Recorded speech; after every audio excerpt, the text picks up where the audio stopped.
Hey, what's up you beautiful feckers? How you all doing? So this is the Dual Crowcar, or these are the Dual Crowcar, one of our new melee weapons added into Warframe with update 22, the Plains of Eidolon, and honestly one of the better looking weapons to be added into the game in recent times. These will definitely fit well with anyone's fashion frame setup.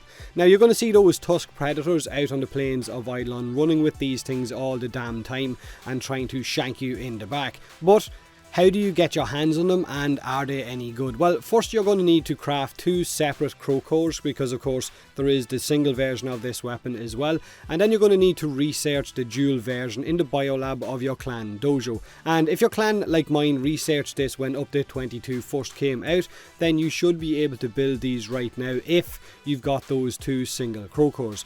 And they definitely look badass with those giant hooks at the end of the blades. Now, to cut straight to the point, the Dual Crowcar are more or less an upgrade, or even a slight upgrade, to the Dual Karma Prime. So if you like those, then you're definitely going to love these. They deal slightly less base damage, just 5 less base damage than the Dual Karma Primes, and they also deal primarily in slash damage, which is going to give these great slash procs once that blood rush has ramped up a little bit. Now they also have a high status chance and a high base crit chance, which means when you mod these for, like I said, blood rush, drifting contact, berserker, and maybe condition overload if you have one, they will melt high level enemies in seconds. The slash procs on their own will finish enemies off from about 40% health. You can just turn away from that enemy knowing that he's going to bleed to death and then focus on something else.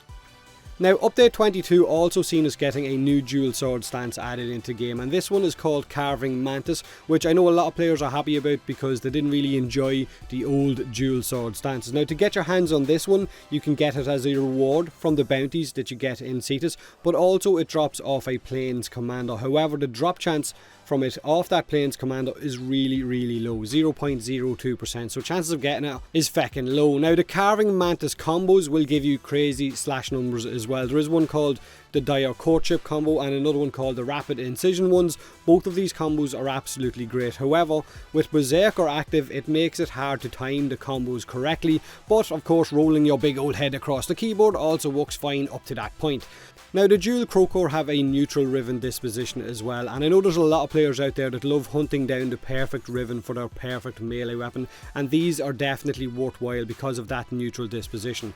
Honestly, I think that these could be complete beasts with the right Riven due to that disposition. Now the downsides to the Dual Crowcar is that they have a pretty bad range. You need to be right up and in the face of your enemies. That's honestly the only downside that I can see. I can't see anything else wrong with them. Maybe you can. By all means, let me know in the comment section below. Now, I went ahead and modded mine, like I said, for Blood Rush, Condition Overload, Drifting Contact, and Berserker as well. I also stuck in Organ Shatter for the crit damage multiplier once that Blood Rush gets rolling. Now, you could also stick in Weeping Wounds or even Relentless Combination to increase that combo counter faster because of all of those crazy slash procs that you're going to be getting. It is entirely up to you how you want to mod your weapon, because of course your game, your weapon, do what the fuck you want.